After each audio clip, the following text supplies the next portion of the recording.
இன்று இயேசு கிறிஸ்துவின் பிரியமான உறவுகளே, இந்த நாளிலே நம்முடைய அன்னையாம் திரு அவை புனித பார்த்திரே பியோ அவருடைய விழாவை கொண்டாட அன்புடன் அழைக்கப்படுகிறோம். 1887 ஆண்டு பிறந்த அவர் 1968 அவர் இறக்கிறார். கிட்டத்தட்ட 80 ஆண்டுகள் அவர் வாழ்ந்திருக்கக்கூடிய அந்த சூழ்நிலையில் கால்வாசி ஆண்டுகள் கடவுளின் காயத்தோடு வாழ்ந்தார் என்று நாம் சொல்லுவோம். அவரை பற்றிய மறையுரைகள் வைக்கும் போது சொல்வார்கள், அவர் இயேசுடைய காயங்களை பற்றி அவர் துன்புற்றார், துயரமடைந்தார் என்று சொல்வார்கள். அப்படி சொன்னால் அது பொய். அவரே தன்னுடைய இறப்பின் நிகழ்வில் சொல்கிறார், நான் இயேசுடைய காயங்களை பெற்றது எதற்காக என்றால் இன்னும் இயேசுவை அன்பு செய்ய அப்படின்னு சொல்லி முடிக்கிறார் அவர். அப்ப இயேசுடைய காயங்களை அவர் துன்பமாக பார்க்கவில்லை, நான் இன்னும் இயேசுவிடம் நெருங்க எனக்கு அது ஒரு வாய்ப்பாக பார்க்கப்படுகிறது என்று சொல்கிறார். அப்படியே திருவாயிலிருந்து மலர்ந்த பொன் மொழிகள் மிகவும் ஆழமான மொழிகள். சூரியன் இல்லாமல் கூட இந்த உலகம் இயங்கிவிடும், ஆனால் திருப்பலி இல்லாமல் ஒரு நாள் கூட இயங்காது என்று சொல்லக்கூடிய அவர் பார்க்கிறோம். இரண்டாவது பொன்மொழியாக அவர் சொல்லுகிறார், நீங்கள் நினைக்காதீர்கள் விண்ணுலகத்தில் நமக்கென்று தந்தை மட்டும் தான் இருக்கிறார் என நினைக்காதீர்கள், நமக்காக தாயும் ஒருவர் இருக்கிறார், அவர்தான் அன்னை மரியாள் என்பதையும் மறந்து விடாதீர்கள் என புனித பார்த்திரே பியோ அவர்கள் சொல்லுகிறார்கள். எனவே இறைவனுடைய உள்ளத்தை திறக்கக்கூடிய சாவி எதுவென்றால் அதுதான் ஜெபம் என்று சொல்லுகிறார் புனித பார்த்திரே பியோ.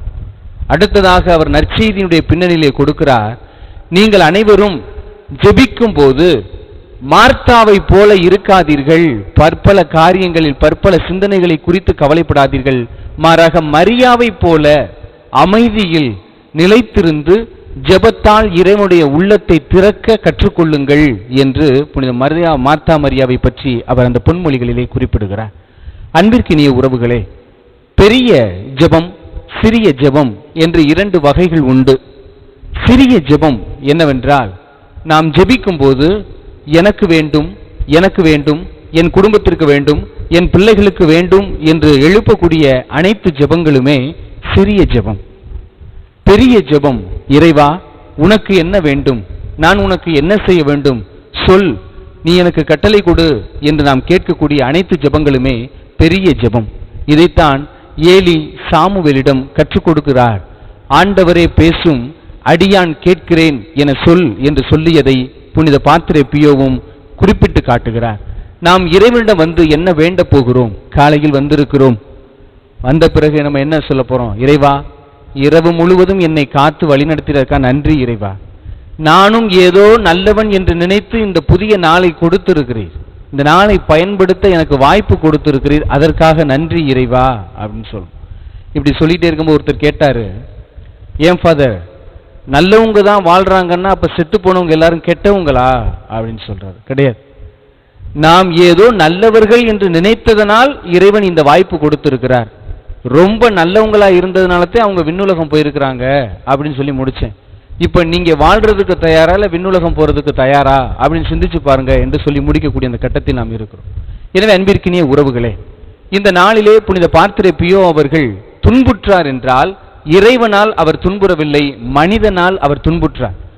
இன்னைக்கு அவரை கொண்டாடுறாங்க. எப்போதுமே இந்த கிறிஸ்தவத்தில் இருக்கக்கூடிய ஒரு அவலம் என்னவென்றால், நல்லவர்கள் வாழ்ந்து கொண்டிருக்கும் போது கண்டுகொள்ள மாட்டார்கள், இறந்த பிறகு அவர்களுக்கு ஒரு சிலை, அவர்களுக்கு வழிபாடு, அவர்களுக்கென்று ஒரு நாள் கொடுத்து அதை வாழ்த்தக்கூடிய அந்த நாள் கொண்டு வந்துவிடும்.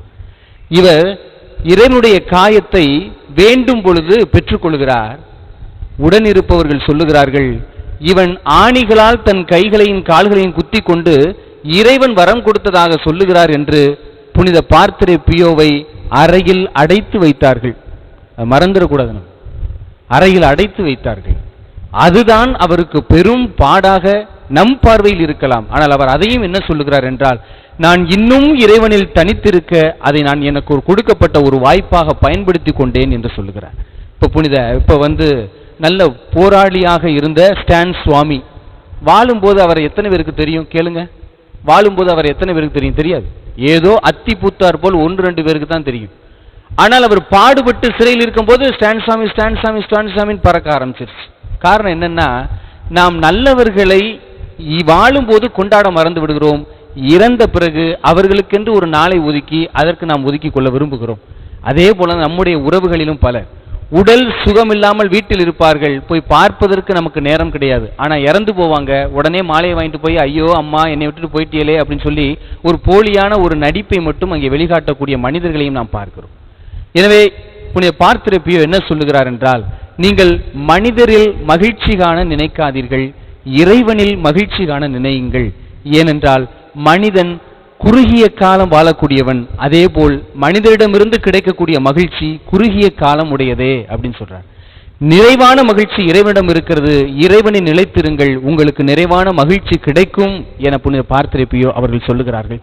எனவே அன்பிற்கினிய உறவுகளே, நாம் குறைவான மகிழ்ச்சியை நோக்கி, அதாவது நிலையற்ற மகிழ்ச்சியை நோக்கி சென்று கொண்டிருக்கிறோமா, ஏங்கி கொண்டிருக்கிறோமா, இல்லை நிலையான மகிழ்ச்சியை நோக்கி நாம் பயணித்துக் கொண்டிருக்கிறோமா என்று சிந்தித்து பார்ப்போம். நிலையான மகிழ்ச்சியை நோக்கி பயணம் புறப்பட இன்றைய திருப்பலிலே நாம் அதற்காக மன்றாடுவோம். ஆமென்.